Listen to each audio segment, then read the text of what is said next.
வணக்கம் நண்பர்களே, welcome to our channel. இன்னைக்கு நம்ம என்ன மேட்சுக்கான ப்ரெடிக்ஷன் பார்க்க போறோம்னா, ஒரு முக்கியமான மேட்சுக்கான ப்ரெடிக்ஷன் தான் CSK vs BBKS. 7வது IPL மேட்சுக்கான ப்ரெடிக்ஷன். இந்த மேட்ச் வந்து நம்மளுடைய ஏப்ரல் 3ஆம் தேதி நமக்கு வந்து 7:30 மணிக்கு வந்து ஸ்டார்ட் ஆகுது. முதல் முறையா இந்த 2026 IPL சென்னை வந்து அவங்களுடைய ஹோம் பிட்ச்ல ஆட போறாங்க. சிதம்பரம் ஸ்டேடியம் சென்னையில் வச்சு இந்த மேட்ச் நடக்க போகுது. ஸோ ரொம்ப எதிர்பார்ப்பு இருக்கும்.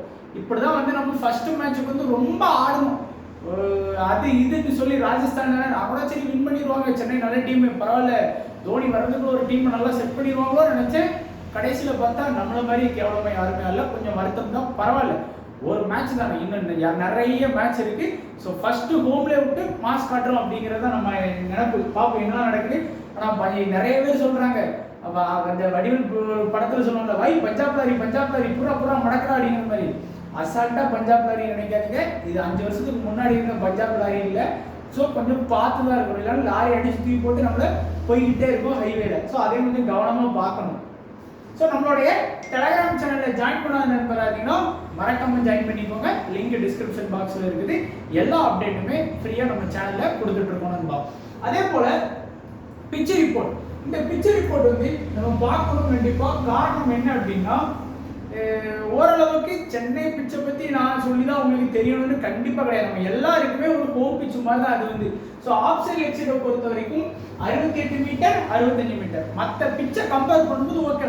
நேற்று தான் வந்து பார்த்தீங்கன்னா 58 மீட்டர் ஒரு பிட்சுன்னு அதையும் போடுறாங்க பாருங்க. அதனால என்ன சொல்ல, நம்மளுடைய வாஜ்பாய் இன்டர்நேஷனல் கிரிக்கெட் ஸ்டேடியம்ல நேற்று வந்து லக்னோவில் வந்து 58 மீட்டர் ஆஃப் சைடு லெக் சைடாக பார்த்தீங்கன்னா 58 மீட்டர் போட்டிருக்காங்க. எங்கள் ஊரில் விளாடுற கிரவுண்டு கூட செத்து அதை விட பெருசாக இருக்காங்க. நிறைய பேர் விளாடுவாங்க. எங்கள் ஊரை பொறுத்த வரைக்கும் கபடி ஃபேமஸ், ஆனால் கிரிக்கெட் விளாடுறதுக்கு ஒரு சில பேர் இருக்காங்க. அவங்களாம் பார்த்தீங்கன்னா நல்ல பெரிய குழந்தைங்க தான் போட்டு விளாடுவாங்க. இது பார்த்தீங்கன்னா இவ்வளோ பெரிய மேட்ச் கொஞ்சம் பிச்சை பெருசாக வச்சாதான் கொஞ்சம் நல்லா இருக்கும் பார்க்குறதுக்கு. இஷ்டத்துக்கு அடித்தா 6 போனோம். ஆனால் அந்த கிரவுண்ட்லேயும் பார்த்தீங்கன்னா ஸ்கோர் வரல. அதுதான் இருக்கிறதுல இன்னொரு அல்டிமேட். அண்ட் பிச்சோட வியூ பார்த்தீங்கன்னா தெரியும். லாஸ்ட் இயர் சென்னை பிச் என்ன மாதிரிலாம் சப்போர்ட் பண்ணியிருக்கீங்கிறது நம்ம பார்ப்போம் பிச் ரெக்கார்டில். பட் பொதுவாக பொறுத்த வரைக்கும் இந்த கிரவுண்ட் வந்து பார்த்தீங்கன்னா நம்ம எல்லாருக்குமே தெரிஞ்சது, ஸ்பின்னுக்கு வந்து பார்த்தீங்கன்னா ஒரு ஃப்ரெண்ட்லியான ஒரு பிச்சாக இருக்கும்னு நம்ம எல்லாருக்குமே தெரியும். ஸோ அது உண்மையும் கூட. ஸோ ஸ்பின்னுக்கு வந்து நல்லா இதாக இருக்கும். அதே போல பேட்ஸ்மேன் வந்து பார்த்தீங்கன்னா என்ன பண்ணணும் அப்படின்னா, ஃபர்ஸ்டே ஸ்கோர் பண்ணிடணும். சென்னை பிச்சை பொறுத்த வரைக்கும் அந்த 1 to 6 அந்த பவர் பிளேயை வந்து யார் சரியா பயன்படுத்துறாங்களோ அந்த டீம் தான் வந்து உண்மையிலே வந்து நல்லா வின் பண்ணி இருக்காங்க. என்ன காரணம்னா, போக போக வந்து பாத்தீங்க அப்படின்னா பால் வந்து கொஞ்சம் ஹார்டாகவும் பேட்ஸ்மேன் வந்து அடிக்கிறதுக்கு கஷ்டப்படுவாங்க. ஸோ அப்படி இதை வச்சு நமக்கு என்ன யூஸ், டீம் செலக்ட் பண்ணும்போது டாப்ல ஆடக்கூடிய அந்த டாப் 3 வந்து நம்ம கொஞ்சம் ஃபோக்கஸ் பண்ணணும். ஏன்னா லேட்டரா ஆடக்கூடிய பிளேயர்ஸ்க்கு வந்து கொஞ்சம் பிச்சு ஹார்டா இருக்கும் அப்படிங்கிறது இதுல இருந்து தெளிவாக தெரியுது. அண்ட் நம்ம இது பார்த்துதான் ஸ்பின்னர்ஸ் வந்து எப்பவுமே வந்து பாத்தீங்கன்னா டாமினேட் பண்ணுவாங்க. அண்ட் இது வந்து டியூ ஃபேக்டரை பத்தி பேசியிருக்காங்க. பட் எங்க ஊர்ல பனி விழுந்து 8 மணிக்கு 8:30 வந்து பாத்தீங்கன்னா பனி விழுந்த மாதிரி தான் இருக்கு. ஸோ மேட்ச் 11 மணி வரைக்கும் நடக்குது. ஸோ கண்டிப்பா செகண்ட் இன்னிங்ஸ்ல இருக்கு. டாஸ் தான் ரொம்ப முக்கியம். ஸோ டாஸ் தான் இந்த IPL டாஸ் தாங்க. டாஸ் தான் யார் மேட்ச் வந்து வின் பண்றாங்க தோக்குறாங்க நீங்க மேட்ச் பார்க்கணும், ஃபுல்லா பார்க்கணும் அப்படிலாம் இல்லை. டாஸ் தான் காரணம். என்ன, டாஸ் வின் பண்ற கேப்டன் வந்தவொடனே பவுல் ஃபர்ஸ்ட்டுக்கு என்ன அட்வான்டேஜ், அந்த டியூ ஃபேக்டர் அட்வான்டேஜ் இருக்கு. ஸோ 2வது இன்னிங்ஸ்ல பவுலிங்கே பண்ண முடியல. ஃபர்ஸ்ட் பண்ற டீம் வந்து 200 அடிச்சாலும் வின் பண்றாங்க, 130 அடிச்சாலும் வின் பண்றாங்க. ஸோ அதனால செகண்ட் பேட்டிங் பண்ற டீமுக்கு வந்து ரொம்ப அட்வான்டேஜ் இருக்கு. நீங்க குறிப்பா பார்க்க வேண்டியது டாஸ். இந்த சீசன்ல இது வரைக்கும் நடந்த மேட்ச்ல 5 மேட்ச் ஆடிட்டாங்க வீடியோ எடுக்கிற வரைக்கும். 6வது மேட்ச் நீங்க விளையாட போறாங்க. ஸோ 7வது மேட்ச் இது. ஸோ பார்க்கும்போது 5 மேட்சுமே ரிசல்ட் எப்படி வந்திருக்கு, இந்த toss choose to bowl first பண்ண டீம் வந்து வின் பண்ணியிருக்காங்க.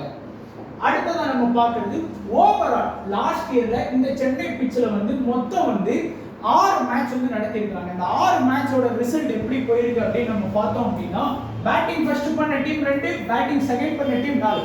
சும்மாவே இந்த கிரவுண்ட்ல பேட்டிங் செகண்ட் பண்ற டீமுக்கு தான் அட்வான்டேஜ் இருக்கு.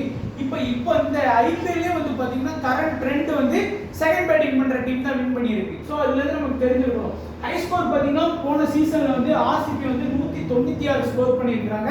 CSK வந்து லோ ஸ்கோர் 103 ஸ்கோர் பண்ணியிருக்காங்க. ஒஸ்ட் சீசனா இருந்தது CSK.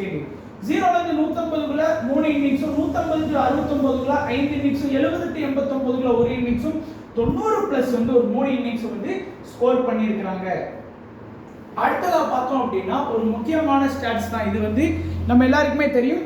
ரீசெண்டா நடந்த மேட்ச், ரீசெண்டா வந்து பாத்தீங்கன்னா சென்னை பிச்சில் போன வருஷம் 6 மேட்ச் நடத்துறாங்க. அந்த 6 இது இருக்கு. ஃபர்ஸ்ட் நம்ம பார்க்க வேண்டியது ஃபாஸ்ட் ஸ்பின்னர்ஸோட வித்தியாசம். ஸோ ஃபாஸ்ட்டுக்கு ஈக்குவலா வந்து பாத்தீங்கன்னா இந்த பிச்சிலையும் வந்து விக்கெட்ஸ் வந்து ஸ்கோர் பண்ணியிருப்பாங்க ஸ்பின்னர்ஸ் வந்து. ஸோ பெரிய வித்தியாசங்கள் இல்லை. ஸோ ஓவராலாக பார்த்தீங்கன்னா லாஸ்ட் சீசன்ல வந்து ஒரு ஃபாஸ்ட் பவுலர்ஸ் வந்து 43 விக்கெட் எடுத்திருக்கிறாங்க. ஸ்பின்னர்ஸ் வந்து பார்த்தீங்கன்னா ஒரு 38 விக்கெட் வந்து எடுத்திருக்காங்க. இந்த ஃபர்ஸ்ட் மேட்ச்ல ஸ்பின்னர்ஸ் தான் அதிக விக்கெட். ஸோ நீங்க ஒரு சராசரியா பார்த்தீங்கன்னா ஒரு மேட்சுக்குன்னு பார்க்கும்போது 7 விக்கெட் வந்து ஃபாஸ்ட் பவுலர் எடுத்தாங்கன்னா அவங்களுக்கு ஈக்குவலா ஸ்பின்னர்ஸ் வந்து 6 விக்கெட் எடுக்கிறாங்க. மற்ற பிச்சர்லாம் இது நடக்கிறது ரொம்ப ரேர் தான். பட் இந்த பிச்சை பொறுத்த வரைக்கும் இது ஒரு நல்ல ஒரு தெரியுது. ஸோ நீங்க ஃபாஸ்ட்டுக்கு இம்பார்ட்டன்ஸ் கொடுக்குற மாதிரி ஸ்பின்னருக்கு கொடுங்க. ஸ்பின்னர்ஸ் வந்து டாமினேட் பண்ணுவாங்கன்னு சொல்லியிருக்காங்க. அண்ட் இனிஷியலாக பவுலிங் வந்து கொஞ்சம் ஈஸியாக இருக்குங்கிறதுனால இனிஷியலாக பவுல் பண்ணக்கூடிய பவுலர்ஸை விட்டுட்டு அந்த middle attack and depth attack அந்த பவுலர்ஸ் வந்து நீங்கள் கொஞ்சம் ஃபோக்கஸ் பண்ணுங்க. அண்ட் சிஎஸ்கே வந்து போன வாட்டி வந்து பார்த்தீங்கன்னா அவங்க ஹோம்ல வந்து எப்படியோ தப்பி தவறி நம்ம மொதல் மேட்ச் விளாண்ட மும்பை கூட அதை மட்டும் வின் பண்ணுவோம். அடுத்து ஒரு மேட்ச் கூட வந்து பார்த்தீங்கன்னா சிஎஸ்கே வந்து போன சீசன்ல அவங்க ஹோம்ல வின் பண்ணவே இல்லை. ஒரு ஒஸ்ட் சீசனா தான் இருந்தது. லாஸ்ட் 5 ஹோம்ல வந்து தோத்து வச்சிருக்காங்க. ஏத்துக்கிறக்க முடியல. இந்த சீசன் ஆச்சும் ஏன்னா டிக்கெட் கொடுத்து பார்க்க போனவங்க பாவம் இல்லை. ஸோ அவங்களுக்காகவாச்சும் வின் பண்ணி காப்பாத்துங்கிறது தான். ஸோ ஹெட் டு ஹெட்டை பார்க்கும்போது கொஞ்சம் தலை சுத்தினாப்புல தான் இருக்குது. காரணம் என்ன? சிஎஸ்கேக்கும் பஞ்சாப்க்கும் இது வரைக்கும் 32 மேட்ச் ஆடி இருக்காங்களா. அதுல 14 சிஎஸ்கே 14 பஞ்சாப். எப்படி வந்து மாட்டிருக்கோம் பாத்தீங்களா? அந்த மாதிரி தான் இருக்கு. High score 240 231 120 92. ஸோ ரெண்டு டீமே ஸ்ட்ராங்கா தான் இருக்காங்க. நான் மறுபடியும் சொல்றேன், 2 3 5 வருஷத்துக்கு முன்னாடி இந்த பஞ்சாப் லாரி கிடையாது. இது வந்து ஃப்ரெஷ்ஷா இறக்கிருக்க யூரோப்பியன் ட்ரக் மாதிரி லாரி அடிச்சா விட்டு தூக்கிட்டு போகிற மாதிரி தான் பஞ்சாப் இருக்கு. பஞ்சாப் அசால்ட்டா நினைக்காதீங்க. அடுத்ததா இப்போ நம்ம டைரக்டா ப்ரெடிக்ஷன் பார்த்தோம். ஸோ ஃபர்ஸ்ட் வந்து பார்த்தீங்கன்னா சிஎஸ்கேயோட பாசிபிள் லெவன் இருக்கு. இங்கே வந்து பார்த்தோம் அப்படின்னா பஞ்சாபோட பாசிபிள் லெவன்ஸ் இருக்கு. நமக்கு சேம் சிஎஸ்கே வந்து பெருசாக எந்த சேஞ்ச் பண்ணுவாங்கன்னு தெரியல. எந்த ஒரு அப்டேட்டும் வரல. தோனி பிராக்டிக்ஸ் வந்துட்டா இருக்காங்க. பட் ஃபிட்னஸ்லாம் கிளியர் பண்ணி நாளைக்கே வந்து இறங்கிடுவாரா அப்படிங்கிறது கொஞ்சம் டவுட்டாக தான் இருக்கு எனக்கு. ஸோ அதனால அந்த இடத்த வந்து நம்ம இது பண்ணல. அதே போல பஞ்சாபும் வந்து பார்த்தீங்க அப்படின்னா பெருசாக ஃபெர்கூசன் அப்டேட் எதுவுமே நான் வீடியோ எடுக்கிற வரைக்கும் எனக்கு வரல. ஸோ அதுக்கப்புறம் வந்தால் அப்டேட் கொடுத்துட்றேன் உங்களுக்கு. ஸோ சிஎஸ்கே ஃபர்ஸ்ட் சிஎஸ்கேயோட பேட்டிங் ஆப்ஷன்ஸ் யாருமா?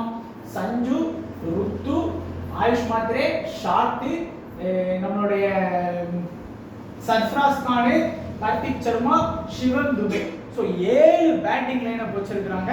பவுலிங்கை பொறுத்த வரைக்கும் ஓவர்டன், நூர் அகமது, மேட்ரண்ட்ரி, கம்போச்சி, கலீல் அகமது. ஸோ ஒரு ப்ராப்பரா ஒரு 5 பவுலிங் ஆப்ஷன் வச்சிருக்காங்க. 6வது ஆப்ஷனா சிவம் துபே, அந்த மேத்யூ ஷார்ட்டை கூட சென்னை பிச் அப்படிங்கிறதுனால ஒரு ஸ்பின்னரா கூட யூஸ் பண்றதுக்கு வாய்ப்புகள் பிரகாசமா இருக்கு. அதே போல பஞ்சாபை பொறுத்த வரைக்கும் பிரியன் சாரியா, பிரப் சிம்ரன் 2 பேர் தான் ஓப்பனிங். கூப்பர் கோன்லி, அதுக்கப்புறம் Shreyas Iyer, Wadhera, Shashank Singh, Stoinis. So 7 batting வச்சிருக்காங்க. பவுலிங்லயும் பாத்தீங்க அப்படின்னா ஜன்சனு, பேர்லெட்டு, வைசாக் விஜயகுமார், அடுத்து சிங், அடுத்து வந்து சஹால். ஸோ ஒரு நல்ல ஸ்ட்ராங் டீமா தான் வச்சிருக்காங்க பஞ்சாப். ஆன் பேப்பரும் நல்லா இருக்கு, ஆன் ஃபீல்டும் வந்து பாத்தீங்கன்னா உண்மையிலே சூப்பரான ஒரு டீமா தான் வச்சிருக்காங்க. ஃபர்ஸ்ட் நம்ம பஞ்சாப் டீம் பார்ப்போம். பஞ்சாப் டீம் வந்து ஏன்னா ப்ரெடிக்ஷன் பண்றதுக்கு ரொம்பவே ஈஸியான ஒரு டீமா இருக்கு. காரணம் என்னன்னா அவங்க வந்து ப்ராப்பரா வந்து 5 பவுலிங் ஆப்ஷன் தான் யூஸ் பண்றாங்க. யாரு? ஜன்சனு, பேட்லெட்டு, வைசாக் விஜயகுமார், சிங், சஹால். ஸோ இந்த 5 பேருமே வந்து அவங்களுடைய 4 ஓவரை வந்து கம்ப்ளீட் பண்ணிடுறாங்க. ஏன்னா நல்லா எல்லாருமே வந்து குவாலிட்டியான பவுலர்ஸா இருக்காங்க. ஒருவேளை இன்னைக்கு வந்து ஏதாச்சும் என்ன ஒரு ஆப்ஷன் கிடைக்கலாம் அப்படின்னா இவங்களுக்கு வந்து ஒரு ஸ்பின்னுக்கு இன்னைக்கு நல்ல சப்போர்ட் கிடைச்சதுன்னு வேணா 6th ஆப்ஷனா வேணா கூப்பர் கோன்லியை வேணா அவங்க வந்து ஒரு பவுலிங் ஆப்ஷனா கன்சிடர் பண்ணலாம். பண்ணாலும் ஒரு 2 ஓவர் வரைக்கும் கூப்பர் கோன்லிக்கு கிடைக்கிறதுக்கு வாய்ப்புகள் இருக்கு. இல்ல இன்னைக்கு பால் வந்து வைசாக் விஜயகுமார் பால் வந்து ரொம்ப அடிபட்டு ஃபர்ஸ்ட் ஓவரே ஒரு 12 இல்ல ஒரு 2வது ஓவர்ல ஒரு 30 ரன் வந்துட்டு அப்படின்னா ஸ்டோயினிஸ் வந்து அந்த இடத்துல ஒரு 7th பவுலிங் ஆப்ஷன் இல்லைன்னா 6th பவுலிங் ஆப்ஷன் வந்து அந்த ஒரு 2 ஓவரை பவுல் பண்றதுக்கான வாய்ப்புகள் இருக்கு, இல்லைன்னு நம்ம சொல்ல முடியாது. ஸோ ஸ்டோயினிஸையும் நம்ம வந்து கூப்பர் போன்லையும் கொஞ்சம் கவனமா பார்க்க வேண்டியது இதுதான். 2 பேருமே ஒரு நல்ல குவாலிட்டியான ஆல்ரவுண்டர்ஸ். மற்றபடி இந்த 5 பவுலர்ஸ் வந்து ரொம்ப முக்கியம். காரணம் என்ன நம்ம சொல்லிட்டோம். இதுலயே வந்து பாத்தீங்கன்னா இனிஷியல்ல பவுல் பண்ண போறது இன்னைக்கு வந்து சிங் வந்து 2 ஓவர் வந்து அவருடைய முதல் 6 ஓவர் பவர் பிளேலே பவுலிங் பண்ணுவார். அதே போல அவர் கூட காம்பினேஷன் கொடுத்து பவுல் பண்ணக்கூடியது பேக்லெட்டும் ஜான்சனும் வந்து பவுல் பண்ணுவாங்க. யான்சன் சார் இவங்க 2 பேருமே வந்து பாத்தீங்கன்னா யான்சனும் வந்து ஆல்மோஸ்ட் அவருடைய 2 ஓவரை பவுல் பண்ணிடுவாரு. பேக்லெட் வந்து 1 ஓவர்னாலும் வைசாக் விஜயகுமார் இவங்க இந்த 4 ஃபாஸ்ட்டுமே கிளம்புறவங்க அந்த 6 ஓவர்ல சிங் தான் அதிகமா ஓவர் பவுல் பண்ணுவார். 2 ஓவர் வரைக்கும் பவுல் பண்ணிடுவார். ஸோ இனிஷியலா நம்ம பார்த்தோம் பிச்சுக்கு வந்து பெரிய சப்போர்ட் கிடைக்காது, ஏன்னா கொஞ்சம் பவுலர்ஸுக்கு வந்து போக போக தான் பால் டஃபா இருக்கும்னு சொல்லியிருக்காங்க பிச்சு ரிப்போர்ட்ல. அப்படி பார்க்கும்போது சஹால் வந்து மிடில் வருவார். ஸோ மிடில் வரும்போது கண்டிப்பா சென்னை பிச்சு ஸ்பின்னுக்கான பிச்சு அப்படிங்கும்போது ஃபர்ஸ்ட் இன்னிங்ஸா இருந்தாலும் சரி செகண்ட் இன்னிங்ஸா இருந்தாலும் சரி சஹால் கிட்ட இருந்து நம்ம மினிமம் 2 விக்கெட் வரைக்கும் நம்ம எதிர்பார்க்கலாம். அதே போல ஜன்சனை பொறுத்த வரைக்கும் இன்னைக்கு ஃபர்ஸ்ட் பவுல் பண்றாங்கன்னு வச்சுக்கோங்க. இன்னைக்கு பஞ்சாப் வந்து ஃபர்ஸ்ட் பவுல் பண்றாங்க அப்படின்னா ஜன்சன் கிட்ட இருந்து நம்ம வந்து 1ல இருந்து 2 விக்கெட் வரைக்குமே நம்ம எதிர்பார்க்கலாம். ஏன்னா அவர் ஃபர்ஸ்ட் பவுல் பண்ணும்போது ரொம்பவே நல்லா பவுல் பண்ணுவாரு, டெத் ஆப்ஷன் கூட கிடைக்கும். அதே போலதான் சிங் கிட்ட இருந்தும் 1ல இருந்து நீங்க 2 விக்கெட் வரைக்கும் நீங்க எதிர்பார்க்கலாம். பேக்லெட் அண்ட் வைசாக் விஜயகுமார் இந்த 2 பேருமே வந்து பாத்தீங்கன்னா நம்மளால ஸ்வேரா இவ்வளவுதான் எடுப்பாங்க அப்படின்னு சொல்ல முடியாது. பட் மினிமம் வந்து பாத்தீங்கன்னா 2 பேர்கிட்ட இருந்துமே நீங்க 1 விக்கெட்ஸ் வரைக்கும் கண்டிப்பா எதிர்பார்க்கலாம். காரணம் என்ன அப்படின்னா 2 பேருக்குமே நாளைக்கு எப்படி டே அமைய போதுங்கிறது தான். லாஸ்ட் மேட்ச் நல்ல செட் ஆயிடுச்சு அவங்களுக்கு வந்து ஜிடி கூட விக்கெட் எடுத்தாங்க. பட் அதையும் நம்ம கொஞ்சம் கவனமா பார்க்கணும். குறிப்பா ஃபர்ஸ்ட் இன்னிங்ஸ்ல வந்து பாத்தீங்கன்னா ஜான்சன் சிங் இந்த 2 பேரையுமே மிஸ் பண்ணிடாதீங்க. சஹாலும் வந்து பாத்தீங்கன்னா 2 இன்னிங்ஸ்லயுமே நல்லா பவுல் பண்ணக்கூடிய பவுலர். அதே போல பேட்டிங்கை பொறுத்த வரைக்கும் அவங்களுக்கு வந்து பிரியன் சாரியா பிரப்சிம்ரன் 2 ஓபனர் இருக்காங்க.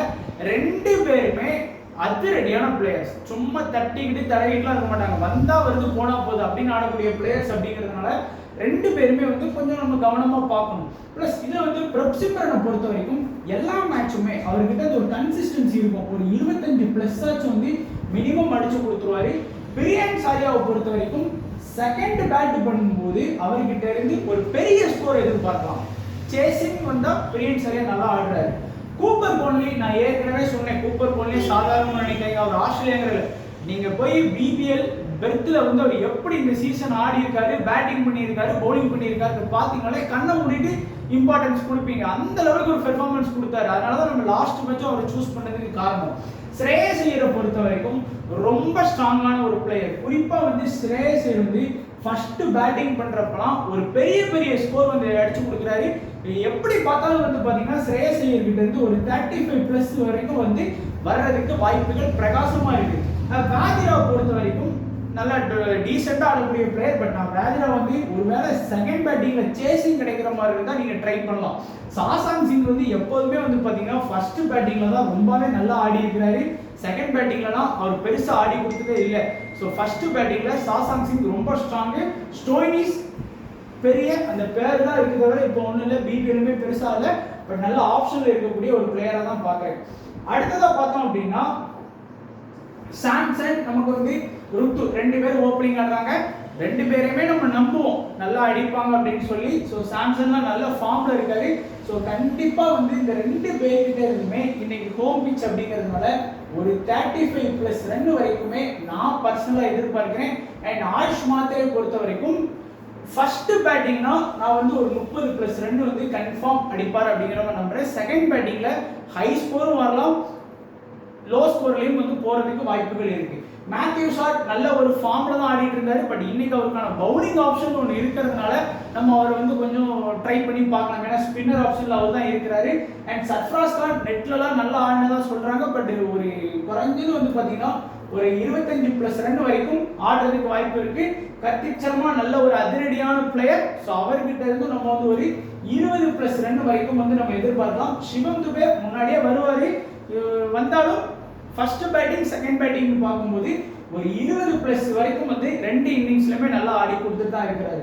ஸோ இதுதான் சிஎஸ்கேயோட பேட்டிங் லைனப். பவுலிங் லைனப்பை பொறுத்த வரைக்கும் ஓவர்டனை பொறுத்த வரைக்கும் ஒரு பேட்டிங் அட்வான்டேஜ் இருக்கக்கூடிய ஒரு பவுலர்னு வச்சுக்கலாம். மினிமம் ஒரு விக்கெட் ஆச்சும் எடுத்து கொடுக்கறதுக்கு வாய்ப்புகள் இருக்கு.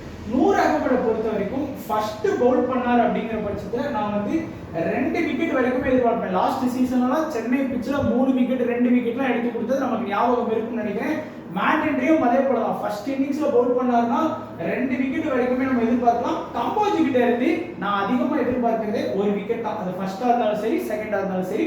கலீல் கிட்ட வந்து ஃபர்ஸ்ட் பவுல் பண்ணார் அப்படின்னா 2 விக்கெட் வரைக்கும் எதிர்பார்க்கலாம். கலீல் அகமடை பத்தி தெரியும், போன சீசன்ல எப்படி வந்து பவுல் பண்ணார் அப்படின்னு. ஃபர்ஸ்ட் இன்னிங்ஸ்ல பவுல் பண்ணாருன்னு வச்சுக்கோங்களேன், நியூ பால் பண்ணும்போது அவர் நியூ பாலர் ஸ்பெஷலிஸ்ட்.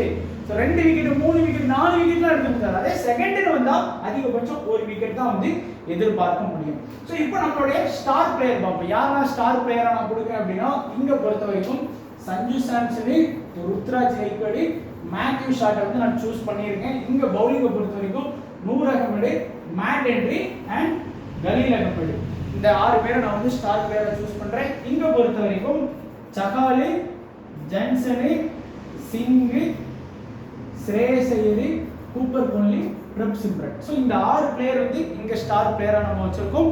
யாருக்கெல்லாம் சிஎன்விசி சூஸ் பண்ணலாம் அப்படின்னு பாத்தீங்க அப்படின்னா, சாம்சனுக்கு சிஎன்விசி சூஸ் பண்ணலாம், ஐக்வடுக்கு சிஎன்விசி சூஸ் பண்ணலாம், நூர் அகமடுக்கு சிஎன்விசி வந்து சூஸ் பண்ணலாம். அதே போல இங்க வந்து ஸ்ரேயஸ் ஐயருக்கு வந்து சிஎன்விசி சூஸ் பண்ணலாம், ஜான்சனுக்கு சிஎன்விசி சூஸ் பண்ணலாம், சகாலுக்கு வந்து சிஎன்விசி வந்து சூஸ் பண்ணிக்கலாம். ஸோ ஆப்ஷன்ஸ் இன்னைக்கு கொஞ்சம் நிறைய இருக்கிற பிளேயர்ஸா நம்ம கன்சிடர் பண்றது வந்து பாத்தீங்க அப்படின்னா, சாம்சனுக்கு ஆப்ஷன் இருக்கு, ஏன்னா விக்கெட் கீப்பரிங் ஆப்ஷன், மேத்யூ ஷார்ட்டுக்கு இருக்கு, சிவம் துபேக்கு இருக்கு, ஓவர்டனுக்கு வந்து இருக்கு. இங்க வந்து பாத்தீங்கன்னா பிரப் சிம்ரன், கூப்பர் கோன்லி, ஸ்டோய்னிஸ், ஜான்சன், இந்த 8 பிளேயருக்குமே மற்ற பிளேயர்ஸ்ட இல்லாத ஒரு எக்ஸ்ட்ரா அட்வான்டேஜ் இருக்கு. அவங்களும் நீங்க கொஞ்சம் கவனமா பார்த்துக்கோங்க. ஸோ அவ்வளவுதான் நம்மளுடைய ப்ரெடிக்ஷன் ப்ரிவ்யூ. ஸோ வீடியோ கண்டிப்பாக பிடிச்சிருக்குன்னு நினைக்கிறேன். மறக்காம வீடியோ லைக் பண்ணுங்க. டெய்லி வந்து பார்த்தீங்கன்னா நம்ம ட்ரோல் வீடியோவும் இதே சேனலில் தான் போகிறோம். அதுக்கும் உங்களுடைய சப்போர்ட்டை வந்து கொடுங்க. உங்களுடைய நண்பர்களுக்கும் ஷேர் பண்ணுங்க. வீடியோ பார்த்த எல்லா நண்பர்களுக்கும் நன்றி, வணக்கம். தேங்க்ஸ் ஃபார் வாட்சிங் நண்பா.